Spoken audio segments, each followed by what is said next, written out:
കോട്ടക്കൽ നിന്ന് കോഴിക്കോടേക്ക് കെ.എസ്.ആർ.ടി.സി ബസ്സിൽ കയറിയ യുവതി പാതി വഴിയിൽ ഇറങ്ങണമെന്ന് ആവശ്യപ്പെടുകയും പിന്നീട് ആ ബസ്സിനകത്ത് നടന്ന ചില അനിഷ്ട സംഭവങ്ങളും യുവതിക്ക് ആ ബസ്സിന്റെ ചില്ല് തകർക്കേണ്ടി വരുന്ന സാഹചര്യമൊക്കെ ഉണ്ടായതിനെ സംബന്ധിച്ച അതിനെ വിശദീകരിക്കുന്ന ഒരു വീഡിയോ കഴിഞ്ഞ ദിവസം വളരെ രീതിയിൽ വൈറലായിരുന്നു. അതിനെ തുടർന്ന് യുവതിക്ക് പലതരത്തിലുള്ള സൈബർ ആക്രമണങ്ങളൊക്കെ ഉണ്ടാവുന്നുണ്ട്. മലപ്പുറം എടരിക്കോട് സ്വദേശിയായിട്ടുള്ള മുംതാസ് ബീഗത്തിനാണ് ഇത്തരത്തിലുള്ള സൈബർ ആക്രമണം നേരിടുന്ന മുംതാസ് ബീഗം ഇപ്പോഴുണ്ട്.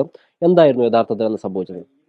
ഇവിടുന്ന് കോട്ടക്കലിൽ നിന്ന് ഞാൻ കോഴിക്കോടേക്ക് ബസ് കയറി. ടിക്കറ്റ് എടുത്തിട്ടുണ്ടായിരുന്നു കോഴിക്കോടേക്കായിരുന്നു.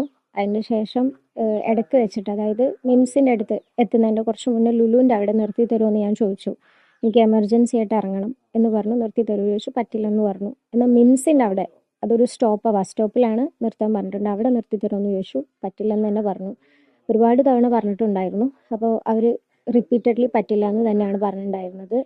അപ്പോൾ ആ ഒരു സമയത്ത് ഞാൻ സഞ്ചരിച്ചിട്ടുണ്ടായിരുന്ന ഒറ്റക്കാണ്.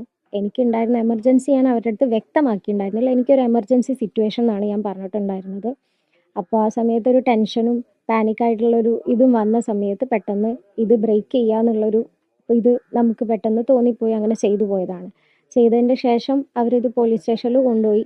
ആ കൊണ്ടുപോയതിൻ്റെ ശേഷം അവിടെ നിന്ന് ഫെയർ ആയിട്ട് അവരുടെ അടുത്ത് സംസാരിച്ച എമൗണ്ട് പേ ചെയ്തു. നമ്മളിത് ബ്രേക്ക് ചെയ്തതിനും ഇത് അവർക്ക് ഉണ്ടായ നഷ്ടത്തിൻ്റെ എമൗണ്ട് കംപ്ലീറ്റ്ലി പേ ചെയ്തു. അതിന് ശേഷം ഇപ്പം ഇന്നലെയാണ് വീഡിയോ വൈറലാകുന്നത്. ആരാണ് ഇട്ടതെന്നുള്ളതും അറിയില്ല. ഒരു പ്രൈവറ്റ് ബസ്സിൻ്റെ പേജിലാണ് ഫസ്റ്റ് വീഡിയോ വന്നിട്ടുണ്ടായിരുന്നത്. അത് പെട്ടെന്ന് തന്നെ 1 മില്യൺ ആവുകയും എന്നിട്ട് ബാക്കിയുള്ള എല്ലാ ചാനൽസും അത് ഒരു വിത്തൗട്ട് കൺസെൻറ്റ് എല്ലാവരും ഇടുമായിരുന്നു ചെയ്യുന്നുണ്ടായിരുന്നത്. എമർജൻസി സിറ്റുവേഷൻ ശുചിമുറിയിൽ പോകേണ്ട ആവശ്യമായിരുന്നു നിങ്ങൾക്ക് അല്ലേ? അതെ. അപ്പോൾ അങ്ങനെ ഒരു സാഹചര്യത്തിൽ ഒരു സ്ത്രീക്ക് ബസ് നിർത്തി കൊടുത്തു എന്ന് വെച്ചിട്ടൊരു ബുദ്ധിമുട്ടുള്ളതായിട്ട് എനിക്കറിയില്ല.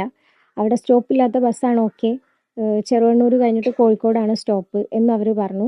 അപ്പോൾ സ്റ്റോപ്പില്ല എന്നുള്ളൊരു സാഹചര്യത്തിൽ നിർത്തിത്തരാൻ റിക്വസ്റ്റ് ചെയ്താലോ നമ്മളത് പറഞ്ഞാലോ നിർത്തി തന്നു എന്നുള്ളത് കൊണ്ട് ബുദ്ധിമുട്ടുണ്ടോ എന്നുള്ളതും എനിക്കറിയില്ലായിരുന്നു.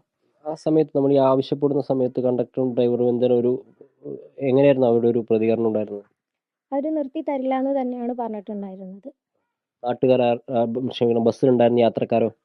ബസ്സിലുണ്ടായിരുന്ന യാത്രക്കാർ പൊതുവെ ഒന്നും പറഞ്ഞിട്ടില്ല. ഇതിൻ്റെ ഈ കുറച്ച് മുന്നേ ബാക്കിലുള്ളൊരു പാസഞ്ചർ എടുത്ത് വീഡിയോ റെക്കോർഡ് ചെയ്യാൻ സ്റ്റാർട്ട് ചെയ്യാണ് ചെയ്തത്. അപ്പോൾ ഇതിന് ശേഷം ഇത് ബ്രേക്ക് ചെയ്തതിന് ശേഷം നിങ്ങളവിടെ കെ.എസ്.ആർ.ടി.സി ഡിപ്പോയിൽ എത്തിയതിനു ശേഷം ഇതിൻ്റെ പിഴയടക്കുകയൊക്കെ ചെയ്തിട്ടുണ്ട്. എനിക്ക് തോന്നുന്നു ഈ വീഡിയോ ചിത്രീകരിച്ച ആൾക്ക് അതിനെപ്പറ്റി അറിയില്ലായിരിക്കുമോ? പിഴ അടച്ചതാണോ? പിഴ അടച്ചു എന്ന് പറഞ്ഞിട്ടാണ് വീഡിയോ പുറത്ത് വന്നിരിക്കുന്നത്. അപ്പോൾ അതെങ്ങനെയാണെന്നുള്ളതും എനിക്കറിയില്ല. ഞാൻ ഇത്രയും പേയ്മെൻറ്റ് പിഴ അടച്ചു എന്ന് പറഞ്ഞിട്ടാണ് അവർ ഈ വീഡിയോ ആദ്യം ഓൾറെഡി ഇട്ടിട്ടുള്ളത്. അപ്പോൾ പേയ്മെൻറ്റ് പിഴ അടച്ചു പൊതുമുതൽ നഷ്ടപ്പെടുത്തി എന്നുള്ളൊരു ഇതിനാണ് അവർ പറഞ്ഞിട്ടുണ്ടായിരുന്നത്. ആ ഒരു പേയ്മെൻറ്റ് നമ്മൾ അടച്ചു കഴിഞ്ഞു. ഞാൻ പറഞ്ഞിട്ടുള്ള തെറ്റ്, ഞാൻ ചെയ്തിട്ടുള്ള തെറ്റിന് അവരുടെ അടുത്ത് ഞാൻ അപ്പോളജിയും പറഞ്ഞു. ഇതിൻ്റെ ശേഷം ഇവർ വീണ്ടും വീണ്ടും ഇങ്ങനെ ചെയ്യുന്ന സമയത്ത് അത് ഭയങ്കര ബുദ്ധിമുട്ടുണ്ടാക്കുന്നുണ്ട്.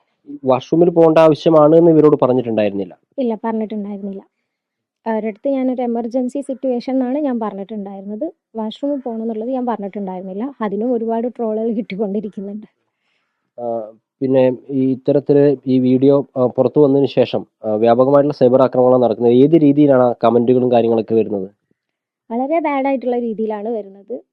എല്ലാവർക്കും ഉള്ളതാണ്. സിസ്റ്റേഴ്സ് ആയാലും അമ്മമാരായാലും പെങ്ങന്മാർ എങ്ങനെയായാലും ആരുടെ വീട്ടിലൊരു സ്ത്രീ ഇല്ലാണ്ടിരിക്കില്ല. അപ്പോൾ നാളെ പിറ്റേന്ന് അവർക്കൊരവസ്ഥ ഇങ്ങനെ വരരുത് എന്നാണ് എനിക്കിപ്പോൾ പറയാനുള്ളത്. ആരാണെന്നുണ്ടെങ്കിലും അവർക്കൊരു സാഹചര്യം വരുന്ന സമയത്ത് ഇങ്ങനെ, ഇപ്പം സ്വന്തം വീട്ടിലുള്ള ഒരാൾക്ക് വരുന്ന സമയത്ത് എല്ലാവർക്കും കൈ ഒട്ടിച്ചിരിക്കാൻ പറ്റില്ലല്ലോ. അപ്പോൾ ഏതൊരാളെയും കിട്ടിയിട്ടുണ്ടെന്നുണ്ടെങ്കിൽ ഇവർ ഇത്രയും ആൾക്കാർ ചേർന്നിട്ട് ഒരാളെ അറ്റാക്ക് ചെയ്യുക എന്നുള്ള രീതിയാണ് നമ്മൾ മലയാളികൾക്കുള്ളത്. അപ്പോൾ അത് ഒരാളുടെ സൈഡിൽ നിന്ന് ചിന്തിക്കാനുള്ള ഒരു ചെറിയ മനോഭാവം ഉണ്ടാവുക എന്നുള്ളതാണ് എനിക്ക് പറയാനുള്ളത്. നമ്മളിപ്പോൾ പിഴ അടച്ചത് ബ്രേക്ക് ചെയ്ത് തെറ്റായിപ്പോയി എന്നുള്ള ധാരണയുടെ അടിസ്ഥാനത്തിലാണ്. ആ ഒരു സാഹചര്യത്തെ എങ്ങനെയാണ് പിന്നെ ചില്ല് പൊട്ടിച്ചതിനെ സംബന്ധിച്ച് എന്താ? തെറ്റ് ഞാൻ ചെയ്തിട്ടുള്ളതിന് ഓൾറെഡി ഞാൻ അപ്പോളജിയും പറഞ്ഞിട്ടുണ്ട്. അപ്പം ഞാൻ അത് സമ്മതിച്ച് അവരുടെ അടുത്ത് പറഞ്ഞതുമാണ്. അപ്പോൾ അതിനി വീണ്ടും ഇത് ഞാൻ ചെയ്തത് തെറ്റിനാണ് ഞാൻ പറഞ്ഞിട്ടുള്ളത് ഓൾറെഡി. ഏതായാലും മനുഷ്യരാണ്, തെറ്റുകളും അബദ്ധങ്ങളും ഒക്കെ സഹജമാണ്. എല്ലാ ആളുകൾക്കും അത്തരത്തിലുള്ള ചില സാഹചര്യങ്ങൾ, ആ സാഹചര്യങ്ങളിൽ അത്തരത്തിൽ കൈവിട്ടു പോകുന്ന നിമിഷങ്ങളൊക്കെ ഉണ്ടാവാറുണ്ട്. അത് ഏത് രീതിയിലാണ് അതിനെ സമൂഹം എടുക്കുന്നത് എന്നുള്ളതാണ് ഇതിപ്പോൾ ഈ രീതിയിൽ വൈറലാവാനുള്ള കാരണം. മുംതാസ് ബീഗം അതിനെ പിഴയടക്കുകയും ആ തെറ്റ് ഏറ്റുപറയുകയും ചെയ്തിട്ടുണ്ട്. ഇനിയും ഇത്തരത്തിലുള്ള നടപടികൾ, സൈബർ അതിക്രമങ്ങൾ ആരുടെയും ഭാഗത്തു നിന്ന് ഉണ്ടാവരുത് എന്നാണ് അവർ അപേക്ഷിക്കുന്നത്. മുഹമ്മദ് അഷ്റഫിനൊപ്പം ഗൂഗിൾ കേടുഗോപാൽ, 24 മലപ്പുറം.